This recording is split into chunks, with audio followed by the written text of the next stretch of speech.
11 countries in Central Asia to the north, and thousands of square miles in the Indian Ocean to the south. Sending more to look at all of this, where do you begin to look? This is really, I think, the dilemma that is facing all of the countries trying to help search. A lot of people are talking about satellites, but satellites don't just go wandering around up in the sky. They have to know where to send these things to some extent.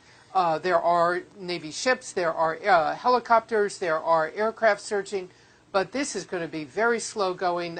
This area is just massive, Candy. And Barbara, whenever I see that map that we show where the plane possibly was when they picked up that last satellite proof or supposed proof that it was there, it just seems almost impossible to me that that plane could have flown north over all of those countries where, by the way, there is a lot of radar and a lot of countries involved in some pretty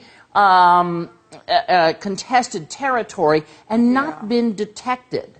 This is, one of the, we're going to call it a theory, we're going to call it a hypothesis because, of course, no one knows for sure. But I have to tell you, all of the officials I've been speaking to are saying pretty much the same thing. Look at that map. India, Pakistan, China, Myanmar, Thailand, all of these countries. Now, they may have varying military capabilities, but these are skies, this is air traffic control in this region that is very heavily watched by both military radars and civilian air traffic control radars. Does anybody really think that, a large aircraft went into one of these countries without them noticing?